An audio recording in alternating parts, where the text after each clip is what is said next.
Bear Stearns, where he has helped us build our Prime Services franchise. So thanks to Mike, and thanks to Jim for what should be a great evening. Over to you, Mike.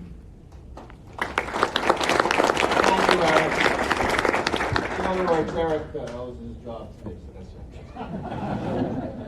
And I owe my success, to the extent it is, to Jim. What a privilege to be together, with Jim, a man larger than life, a man making a difference in science, finance, and with his wife Marilyn, philanthropy. And we're glad that Marilyn is here tonight in the audience. And so is Cheryl Minica, so I'll be a little nervous tonight. I'm not used to her watching me perform, so if she walks out, I'm not doing too well. I'll make sure. Okay. So thank you for joining us. This is very meaningful to us. We go back, some time. We met 25 years ago when Renaissance started doing business with Bear Stearns, and it's been a great ride. So it's my privilege to really discuss with you all three of your remarkable careers and perhaps learn some of the secrets of your success. I suspect we won't hear about all of those secrets, but let's start in your early days. You grew up dreaming about numbers and shapes, and you were really great at math as a child, but you weren't an overnight sensation success in business. At age 14, you had your first professional experience working as a stock boy in a Brookline, Massachusetts garden supply basement. It didn't go well, did it, Jim?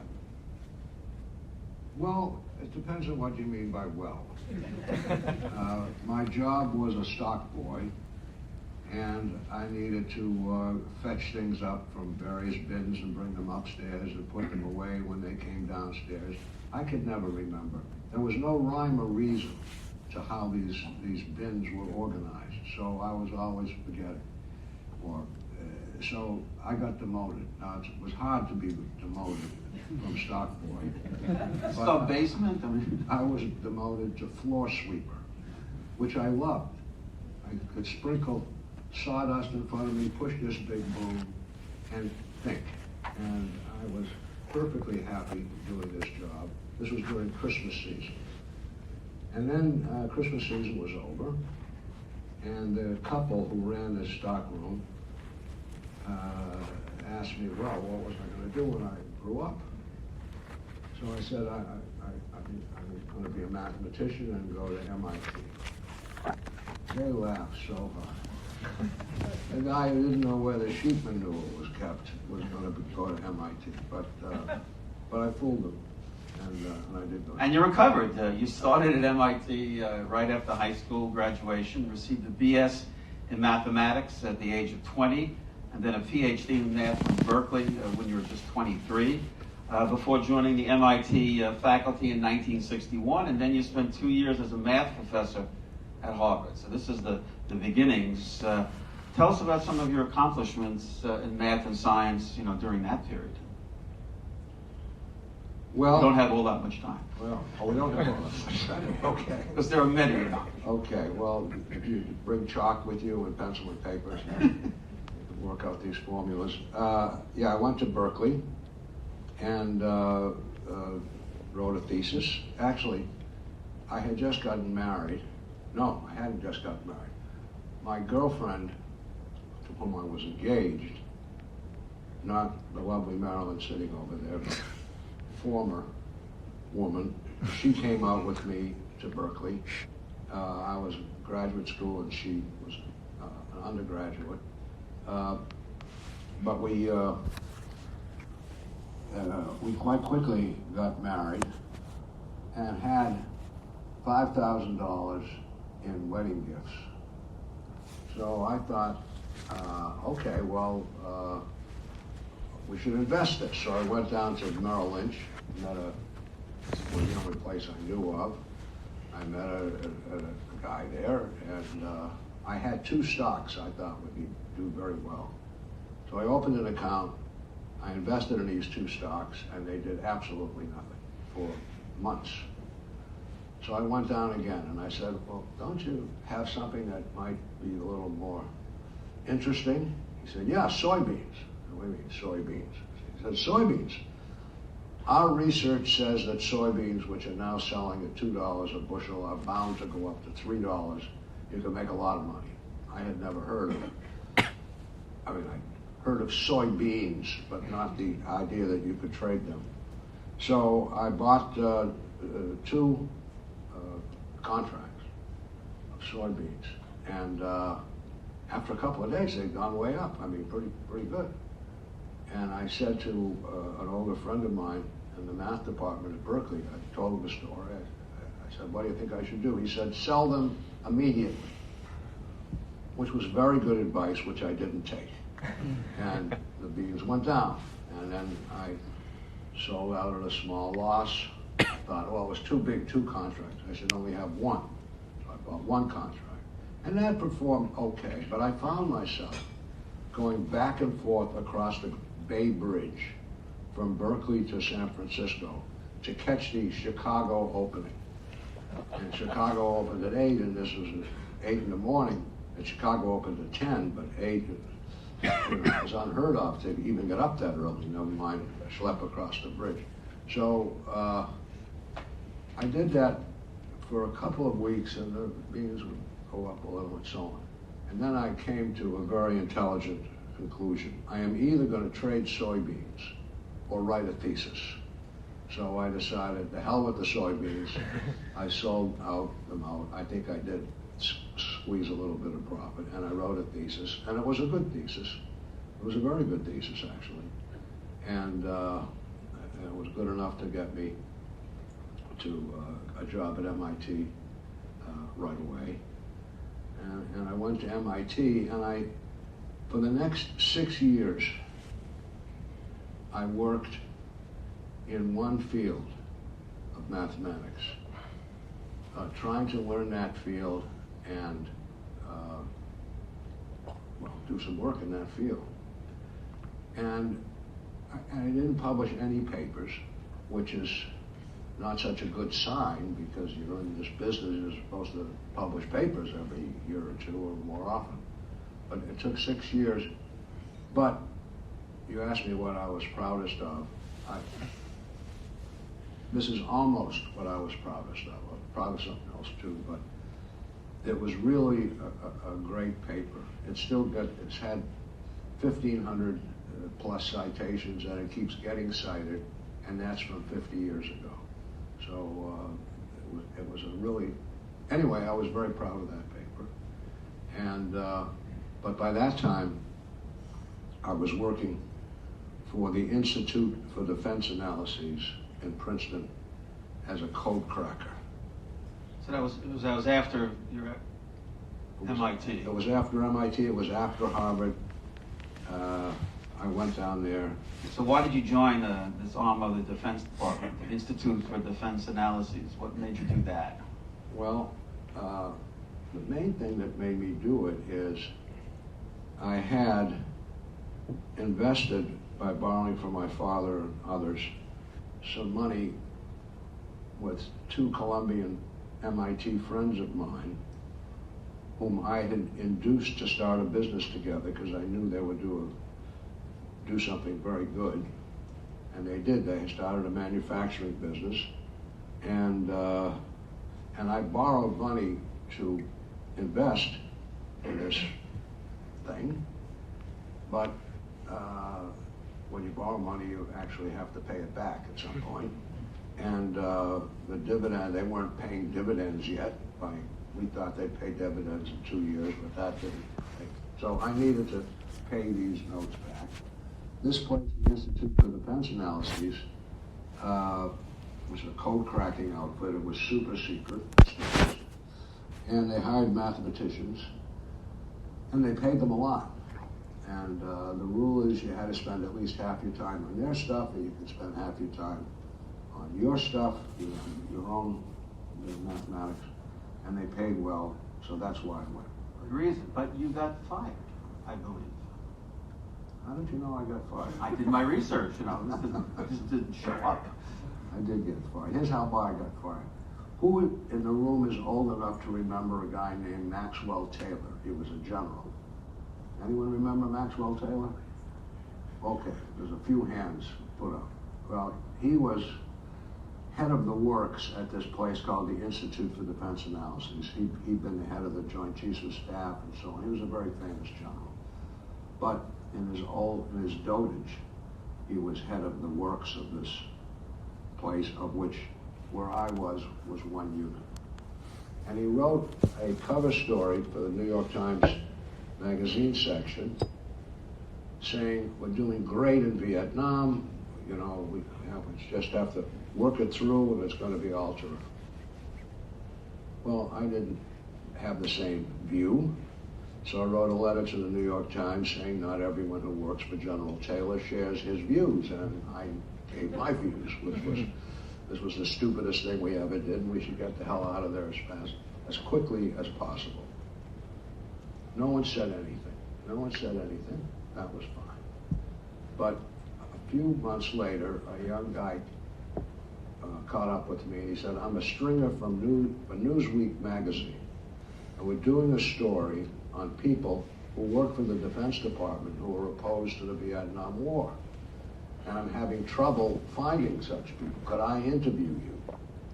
Well, I was 29 years old. No one had ever asked to interview me before, so I said, sure, you can interview me.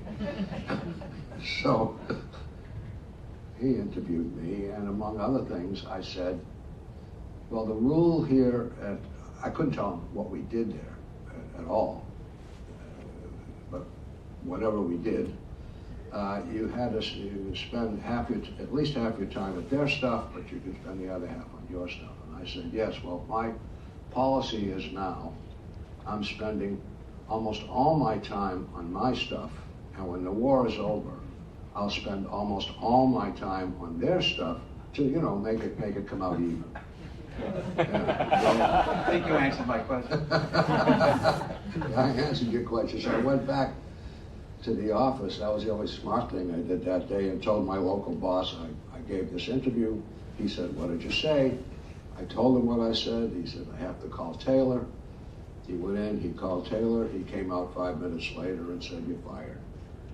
I said, you can't fire me. My title is permanent member.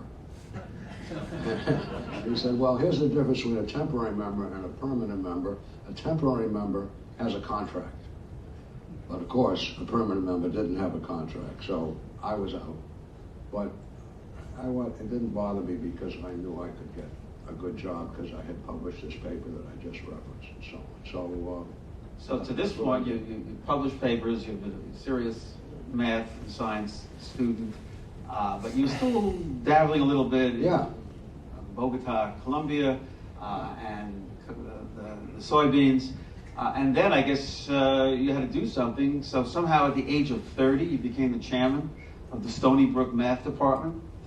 Why did you accept the position at what was really a poor department in difficulty, and how did you turn it around into a first-class department? Yeah, well, that was exciting. I had some other offers, but I kind of wanted to be the firer rather than the firee, and if that makes any sense. And Stony Brook had an excellent physics department, but a weak math department, and they wanted to, build it up. And I thought it would really be fun to hire people and recruit and build a department. So I took that job, and it was terrific. I really loved it. Most of the senior people in the department were older than I was, but that didn't matter. And we hired some really good people in the next 3 years and built a first-class department. And in the meantime, I was doing some mathematics, which also worked out very well. So it was a good thing for me. But while there, didn't you also start to trade on your spare time currencies? A few, well, not in those first 3 years, but the Columbia business was sold. I had some capital, and it was in a trust, but I had some capital, and I got interested in currency trading, of all things. And I started to do that, and I wasn't so bad at currency trading. And so, even while I was doing the math that I did there, which turns out to have been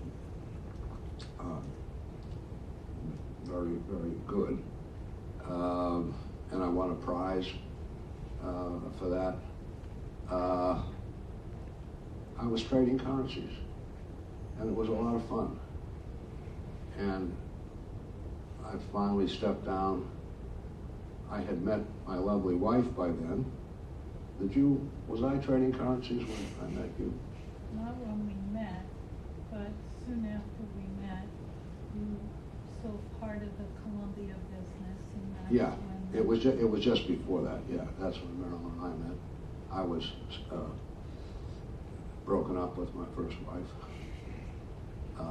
which is important to do if you're going to marry. Yes. Thank you for that lesson. Hopefully we'll get other lessons. It's time to leave academia.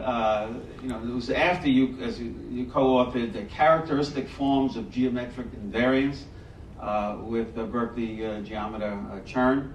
And then you received, as you alluded to, the Veblen Prize in 1976, which is every 5 years, geometry's highest honor.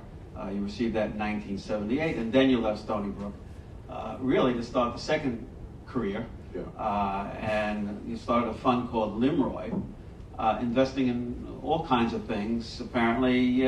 But how large a part did the math skills play in the early success of that fund? None whatsoever. None. It never occurred to me. Well, I wouldn't say never. It did occur to me that the graphs of the prices of these currencies did not seem totally random. It looked like there was maybe some structure in those graphs. But, and in fact, I hired a guy to see if we could build a system based on that. And we built some kind of cockamamie system, and it looked like it might make some money. But my friend here that I brought in, he loved to look at the broad tape. And then one day he came in and he said, he came in late. I said, how come you're late? He said, well, I've been thinking. He said, I'm tired of doing R, which in NSA parlance, he was also from NSA, which is research. I want to do P. I want to do some P. I said, what P do you have in mind?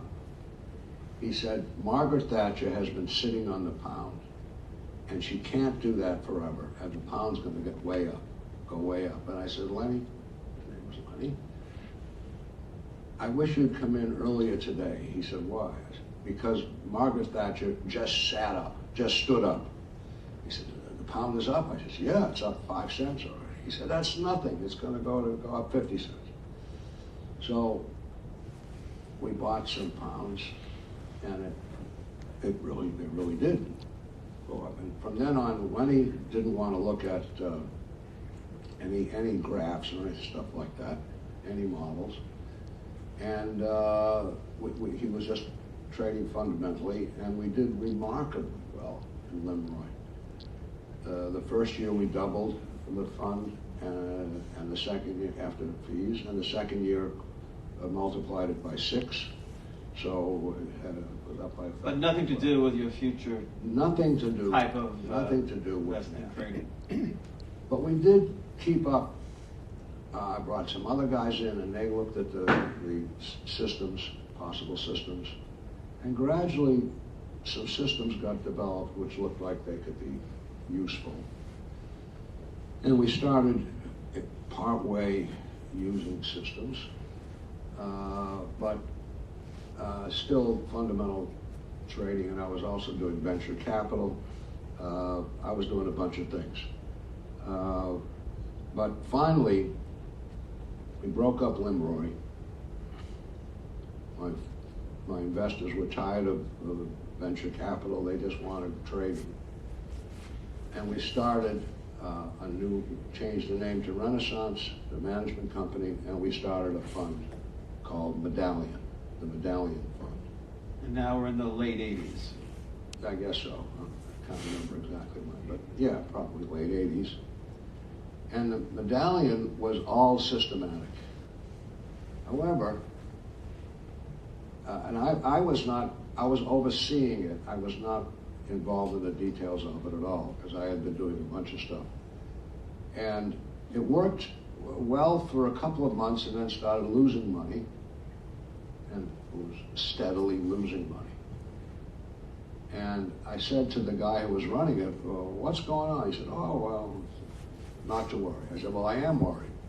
I want to understand what you're doing, the system. He says, oh, it's very complicated. It's 5-dimensional.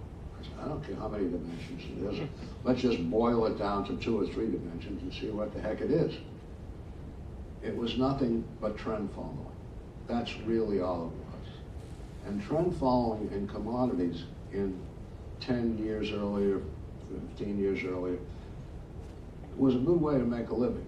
But in the later years, it had just sort of stopped. Trend following had stopped, and we weren't going to make any money. So I closed, I stopped trading. He had to leave, this guy. He was really mad at me. I told the investors that they could stick around or leave, but we're going to do a study period and put this back on track if we possibly can. And almost everyone stayed. And after 6 months, we had developed a very good short-term trading system, which was, I mean, it wasn't, what do you call it, every seconds or whatever, but it was much shorter term. It was a very good system, and we never looked back. We started up again, and I don't think we never had a losing quarter after that. I don't think we had very, very few losing months. And that was the beginning of medallion. But in that early period, where complex mathematical formulas and models and data Yes. and machine learning, Yes. that was the beginning. That was the beginning. That was the beginning. What we all believe happens today. Of a serious engagement of mathematics and statistics. And what kind of people did you hire? Smart ones. I hired people who were good scientists, who were terrific scientists, mathematicians, statisticians. We hired, this is over the years, astronomers. Astronomers are pretty good because they can't do experiments.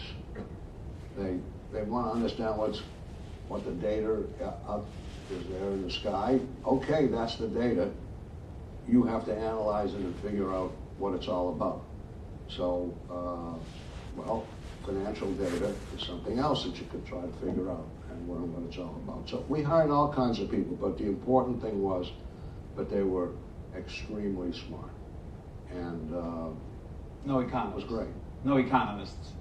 No, well, my wife's an economist, but no economists. No economists, and no people out of business school, or just people who had been scientists, were working at universities, and wanted to change. So that's what we did, and it got better and better and better and better. So what made, here's the secret stuff, what made Renaissance so successful, even compared to a lot of other successful, quantitatively oriented firms? Was there just the people? I mean, was the culture, the science? I mean, what do you I think it was a combination of all those things. First of all, or luck? luck is not to be dismissed lightly. I think I had good taste in hiring people, and the senior people that I hired had good taste in hiring some people under them. So the first thing was that we hired extremely good people. I think the second thing was that it was a very collaborative enterprise. So it wasn't like 2 or 3 guys would go off in a corner and say, oh, here's my special system. If they use that, then we'll get paid more, because none of that. Everyone was working together. And I think collaboration is a great thing. It's a great thing. the greatest example of collaboration was the Manhattan Project, when we built an atomic bomb in such a short period of time. It was unbelievable.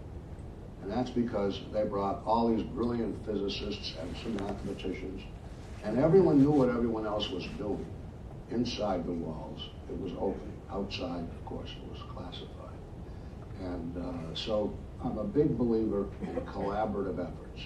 And that's what we have at Renaissance, and that's when I was there, and I think it's still the same way. So even though everyone, from the outside looks at Renaissance as somewhat secretive, internally it's very open in terms of being collaborative and sharing. Yeah. It's fair to say. So, a lot of people have gone into quant and become quants, and there are Many are here tonight. There are some here tonight, and there are some good firms, of course. But like any business, you just want to stay ahead if you are ahead. I always kind of felt like I would be followed by wolves, and I had to just keep one step ahead of the wolf. But I retired from heading it, and Peter Brown and the famous Bob Mercer took it over. And, well, they were terrific. Bob got a little bit crazy with politics, so he had to step down at a certain point. But the leadership was just terrific. But you hired Bob and Peter in 1993, where they, at IBM, they were specializing in computerized translation. Yeah. What was the link in your mind, or today even, to that skill, that effort, and quantitative trading? Well, it was analyzing data. They made a big breakthrough in automatic language translation. Before them, people, let's say French to English, which was what they worked on.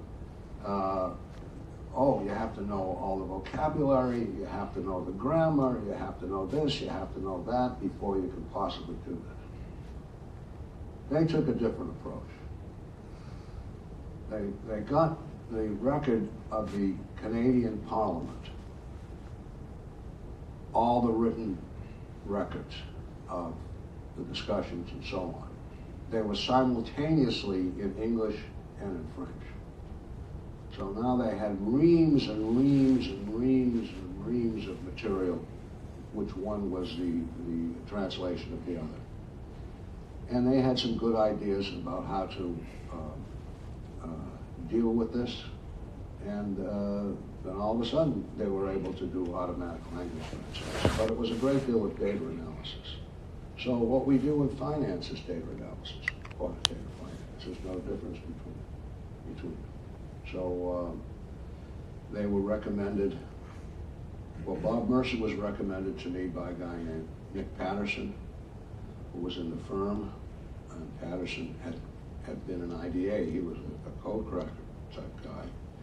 And he recommended Bob Mercer, and Bob Mercer said, well, yes, but my collaborator, Peter Brown, has to come. So we hired them both, and they did a great job. So, and became the leaders in the business. And of course, we went from commodities. We had already, just about at that time, gone into stocks, which was securities, and that business grew, in particular under their leadership, Bob and Peter, to be a very, very important part of what we do. So the flagship fund, the medallion, actually stopped taking capital from outside investors and then redeemed outside money in the 1990s. What was that all about? Well, the fund was growing fast, and we knew, people would ask me, even inside, how much money do you think we can manage? And I said, about twice what we now have. Oh, that was my standard answer. But at a certain point, I realized we really can't manage twice what we now have, or if we can, that would be the limit. Because when you're trading fairly fast, you push the market around if you want to do very big trades. Now it's not this what's called high frequency trading. But we made a lot of trades during the course of the day. So we could make a calculation and see how much money we could manage. It was more than we were doing then, but we said, okay, no more new outside investors. The only investors would be insiders, and the fund grew. And then, but it had gotten to where I thought was a max. So we began to redeem out the outside investors. That took 3 years. Over a 3-year period, we bought everybody out, except for the employees. And that's the way it's been ever since '05. But then, and in 2005, you launched the Renaissance Institutional Equities Fund, REEF, the first of 3 funds open to outside investors. At the time, you said with the capacity to handle $100 billion. And I remember you and I speaking, and you said, equipped, I hope it works. You weren't really sure. What was the thinking behind starting these funds? Well, I felt we could have a slow trading fund that would not negatively impact Medallion. It would be a much longer point of view. And I asked one of our researchers,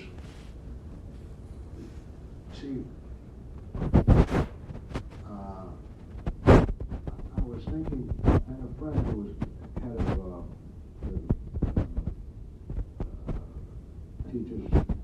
teachers endowment. TIA Cref. Yeah, TIA Cref, yeah. He headed that. He was the chief investment officer of that. And I wondered, they managed $1 trillion, or maybe more trillions. So what can you do with $1 trillion? I can't put it on hedge funds. How the hell can you manage it? Well, the only way would be stocks, and not fast trading either, and bonds. That was the only thing you could do. So I said to one of our guys, okay, consider the possibility of having $100 billion in stocks, net long $1, and use everything we know about transaction costs and correlations and all this stuff, but see what you could do with this. And he did, and at a certain point, he developed something very nice. It was, I think, well, it came out to be $1.75 long and 75 cents short, so it was net $1. The volatility was 65% of that of the S&P. And it gave returns about that of the S&P. So, oh, well, this is a good product. It could keep up with the S&P with much less volatility. But then the boys got together and said, well, maybe we could make some predictions here.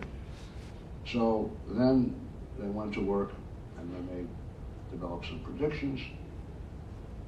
So now the fund looked like it would outperform the S&P at 2 or 3% a year, and that's exactly what it's done since '05. It's at 2/3 the volatility. It's just plodded along at and overall compounded at 2.5% above. Where's a Mark? Am I right with 2.5%? Over 300 basis points over. Well, we didn't get to 100 billion yet, but Mark, what are we up to? What are you up to? Well, Just less than 35 in REIT. in REEF. Yeah. All the Yeah, funds. but we have 2 more funds, outside funds, which total about 50 billion or so, something like that. So, so I thought that would be a nice project, and it worked. That did work.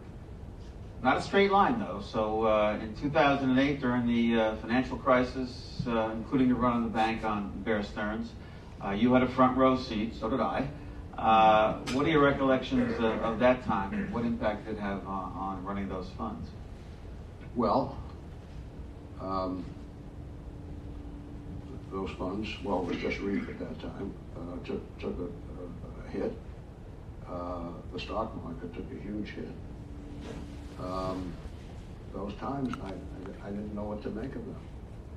I didn't really know. But it was, you know, when Bear Stearns, we were always, Bear Stearns was our, we worked with several firms, but I always considered Bear Stearns the most conservative of the bunch. I was waiting for you to say that. I think you were conservative of the bunch. So I thought you could always depend on Bear Stearns. But then there came a day when it didn't look like maybe you could depend on Bear Stearns. And people were running to take money out of Bear Stearns and not to be. So we did the same thing. We had a fair amount with them. And they were gentlemen, they were very, very prompt. And we got all our money out, and 2 days later, they looked like they were going under. They were rescued, taken over by J.P. Morgan or Chase, and we would have not lost any money had we just stayed, but who knew?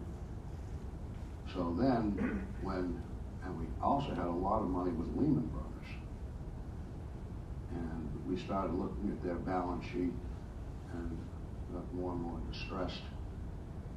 So we took half our money out. And then I just, they had all this crap on their balance sheet, these mortgage-backed crazy things. Anyway, AAA, some of them were marked, and they were just junk. So then I called the head of Lehman Brothers and told him I was going to take the rest of my money out, or our money. And he said, I thought you were calling me to get a piece of this bond sale that we're having. It's way oversubscribed, but for you, I'll give you a piece. So I said, oh, for me, you'll give me a piece. Well, I said, I'll think about this until Monday. And I looked to see who bought these bonds, because they had sold them over the weekend. There was a list of the buyers. But leading the list was a very obscure public teachers fund somewhere in the Midwest or something like that, and it went down in quality from there. So I called back and said, well, I think we're going to take the rest of our money out. I didn't want to, an experience like I had in Bear Stearns. So, I guess 2 months after that, Lehman Brothers. Oh, we're glad you came back here. Yeah. Just a couple of two more questions on the finance side. Just a general question: with the growth of quantitative strategies and the abundance of data that's been increasing incremental, a very fast rate. Are we destined to trade out of all the inefficiencies in the market? I mean, can this continue with data-based and algorithm-based? That's a good question. Will every inefficiency of the market finally get traded out? Well, they all get traded out if people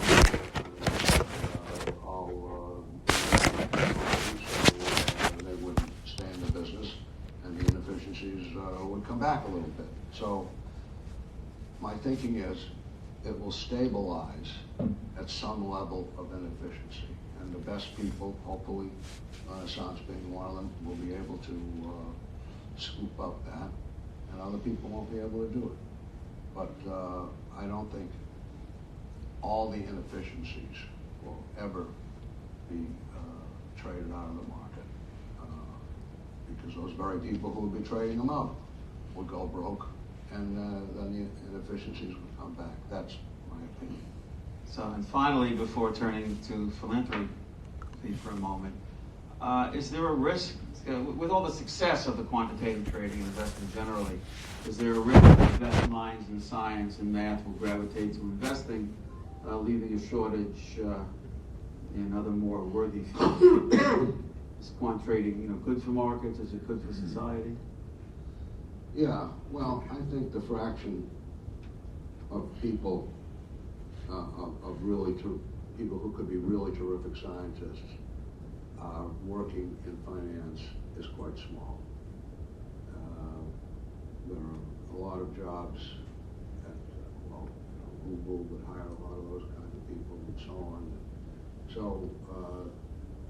I don't think we're going to steal everybody. And most people, brilliant scientists, don't want to come to a place like that. They just want to do science and leave me alone. I want to do science. I don't think Einstein would have joined a hedge fund. Well, it sounds funny, but It might have. But you never know. But I doubt that he would have. So I don't think there's any danger in denuding the scientific community. Well, speaking of worthy efforts, you and Marilyn are devoted to helping make this a better world, and you need to be applauded for that, certainly. The Simons Foundation was established in 1994 in Marilyn's dressing room. Now it's one of the largest foundations focused on science. What are some of your major projects that you want to tell us about in the foundation? And how much of the work in the foundation is related to the skills you developed over the years in science, math, and in finance, if any? Okay, well, we did start this foundation and it was in Marilyn's dressing room, and it was in '94. And we started this foundation. We were giving money to this charity and that charity and so on. And Marilyn suggested, why don't we sort of make something neat and have a foundation? So then I could donate money to the foundation without even knowing where it might end up, and get a tax deduction. And the foundation started building up. And but by I think '03, we decided to focus on science and math. We both liked that. I was, of course, a scientist and a mathematician, and Marilyn just liked science. And there weren't many foundations that did this. Howard Hughes, of course, in biology and medicine, and the Moore Foundation. There's a few. But I thought we could really make a difference focusing on science. So that's what we did. And well, it grew and grew and grew and grew. And we've supported a great deal of science, life science, math and physical science. We have an outreach arm, but most of it is just supporting great people doing great science. We started with a project on autism because that was a very mysterious condition, and a family member was afflicted, and that was our first. We brought in our first scientist to run that operation, and that went very well. And we got someone to head math and physical science, someone to head life sciences, and the foundation kept growing. And then we did something really nice. We decided to have some in-house research, to hire scientists who would work inside the walls rather than at their universities and so on. So we started something that's now called the Flatiron Institute, and it's devoted to computational science. So there's computational biology, computational astrophysics, computational quantum physics, which is condensed matter physics, computational mathematics, if you could believe that, but that really means machine learning, statistics, algorithms, stuff like that. And we're starting a 5th unit in computational neuroscience. And that's all housed right here in New York City? That's all Flatiron. In the Flatiron District. It's right across the street from the main office of the foundation. And it will have about, when it's completed, it'll have about close to 300 people most, 90% of whom are scientists, and maybe 95, scientists and computer programmers. A great thing about this, besides the fact that the scientists working there don't have to apply for grants because we pay for all the research. And of course, there's no labs. I didn't want wet labs. So that's the computational aspects. And we can have programmers work for us, whereas in the university department, all the programming is done by graduate students or postdocs, and then they leave. The other guys might do some programming, but they're not expert programmers. But we can, but the departments are not allowed to give tenure to a programmer, but we are. So we have great programmers. So it's really been a thrill to do this. The one thing we didn't mention on philanthropy is Math for America, which you started 15 years ago. Mission to promote recruitment and retention of good high school math teachers and science teachers in New York City. I'm a product of, by the way, that group is best known here because of the annual poker night that the MFA conducts. I'm a product of New York City schools system, so I'm particularly interested in hearing about how successful this effort's been in improving math and science. Yeah, well, Math for America, it had occurred to me a number of years ago that there was a problem in the public schools, and it's still there, that teachers of math in, say, high school, most of them don't know enough math to teach. They don't really know the subject. Few do, some do, but unlike other countries who pay more attention to these kinds of things and therefore do much better in standardized tests than our students do, knowledge of the subject didn't seem to be so important in the teachers' colleges. So I thought there should be a national program to do something. I tried to get my friend, well, he had just become my friend, Chuck Schumer, who had just become a senator. But he was everybody's friend. Yeah, Schumer's everybody's friend. To start a program like this. And he said, sure, but nothing happened. So after about 4 or 5 years, I thought, I'm just going to do this myself, rather than get the government to do it. And I and a couple of friends started this. And today, in New York City, there's a core of slightly over 1,000 teachers in the public schools of both math and science. That's 10% of the teachers in the New York City public schools, in middle school and high school, are members of this core. And they're stupendous teachers. And they do professional development among themselves. There's a whole course of subjects that they take to keep brushing up. They influence the others in their schools, the other teachers in their schools. So it's been a terrific program. And I'm going to go back to Schumer if he ever gets to be majority leader of the Senate and get this program nationalized. So let's close before a few questions from the audience with some of your values or really guiding principles. I think I've heard you talk about your guiding principles, which may be the true secret of success. Well, yes. I coined some. I gave a talk at MIT a number of years ago, and Marilyn was with me driving up there, and she said, well, you ought to say something about your values. I wasn't sure I had any. But by the time I got there, I had invented what I called guiding principles. And these are my guiding principles. So, okay, I'll tell you my guiding principles. If you follow these principles, you won't do too badly.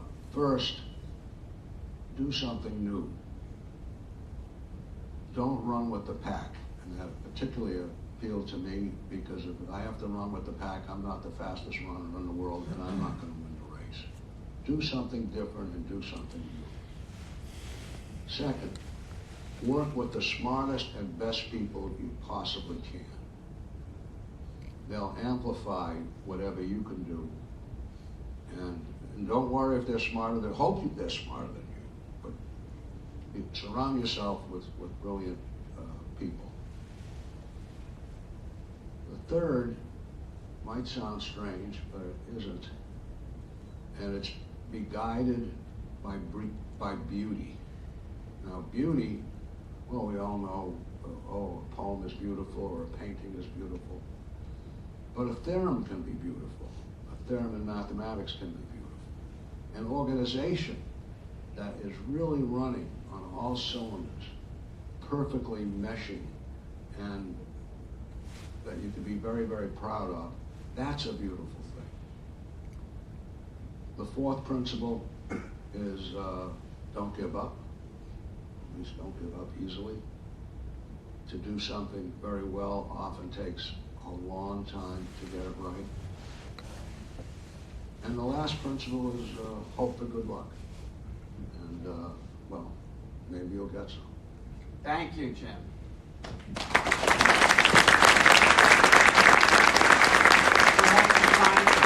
We have microphones. You have Bruce grab a microphone. You caught my attention first.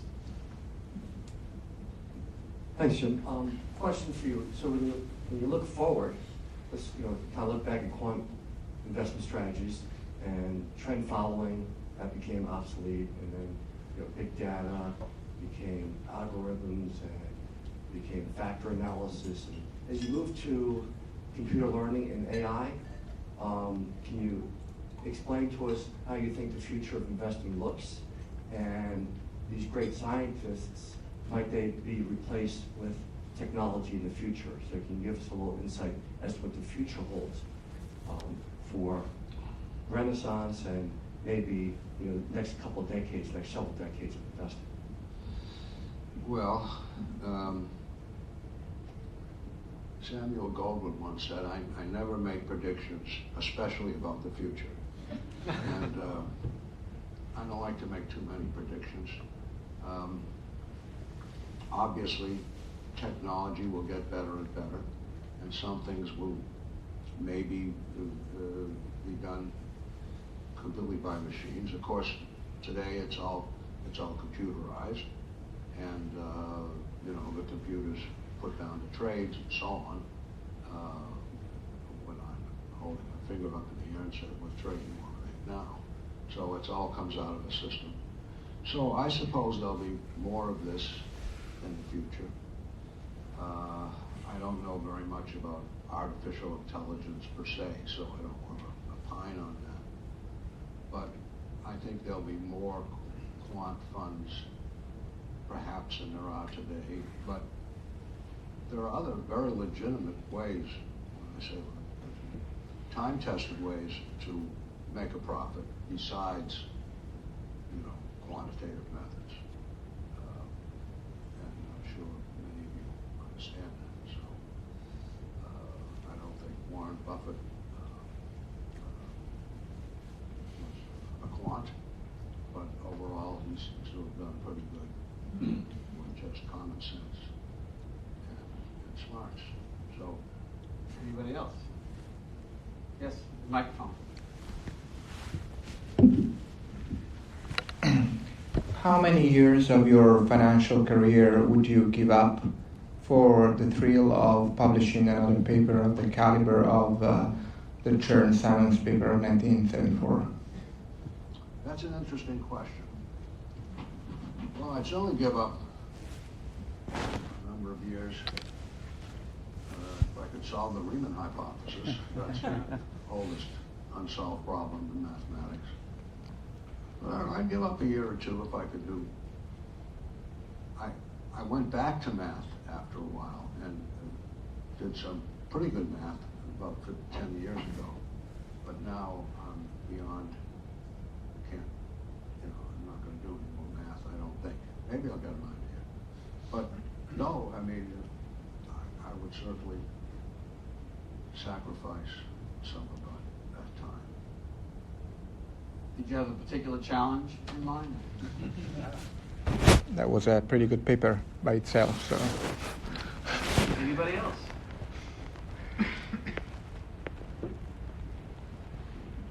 What are other philanthropies you particularly admire? And when you evaluate the success or how good a philanthropy is, do you have any sort of criterion that you think are good? Well, most of our philanthropy involves science. And we have SAB, scientific advisory boards, looking over what people are doing. They meet a couple of times a year. I like to, when there was a question about pornography, came to the Supreme Court some years ago, and it was finally defined by, you know it when you see it, okay? And I think I know good science when I see it, and I think the people we have in the foundation, who themselves are good scientists, they know it when they see it. So, you know, people are writing papers, we got reports, so that's, I'm pretty happy that we're doing a good job supporting science. We also have an outreach program where we make some movies and do other stuff like that, which have been, the next one coming out is called Human Nature, right? Is that Human Nature? About this stuff called CRISPR. Has everyone heard of CRISPR? It's a terrific movie. I don't know when it's going to be released, but it's a terrific movie. So we do some of that stuff. That's under Maryland. Question over here. Hey, Jim, do you think I suspect I know what you're going to say, but do you think the values in the models or the alternative data sources or data sources, or both, in terms of from an alpha perspective? Ask the question again. Which is more important, data or the models? Is that right? Effectively. Well, the data is the data. You need data and you need the models, so you can't do one without the other, obviously. You have to keep improving the models. You just have to keep improving if you can. And yes, find other sources of data that perhaps you had overlooked or weren't available until today or whatever. So I think it's both. There's no clear answer. What parts of the business and or what points in time in building your business have been the most fun for you? Like, what's the most fun you had in doing this for so long? Oh. Yeah, well, I think I certainly had a lot of fun building the Stony Brook Math Department. I certainly had a lot of fun making money at Renaissance. And making money is fun. We made a lot of money, so we had a lot of fun. And now with this Flatiron Institute, that's really fun for me. So I can't pick anything in particular. I thought you were going to say fireside chat. Yeah, well. One last question, anyone? If not, we have, here he is. So hiring the right people is very important. Like, how do you go find the best people? How do we find the best people? Well, that's a good question. First of all, people in-house know people who they have worked with before or whatever. So a lot of people are brought in because they know so-and-so, and he can vouch for them that they're very good. The level, we have to keep the level very high. We don't use search firms particularly,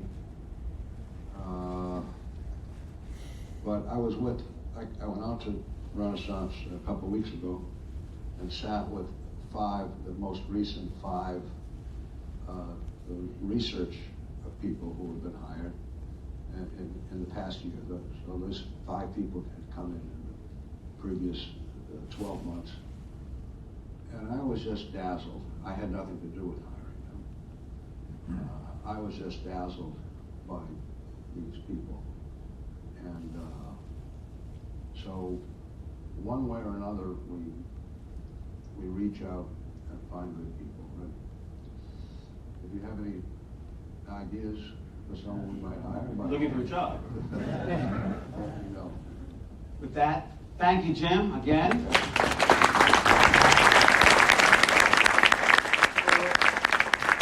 You want to give us some guidance here? No, but, I think I should probably thank you again for my job, Mike. So that wasn't lost on me. No, thanks. That time of year. No, thanks, Mike. Thanks, Jim. Thanks, everybody, for joining us this evening. Really appreciate you making the time to start our first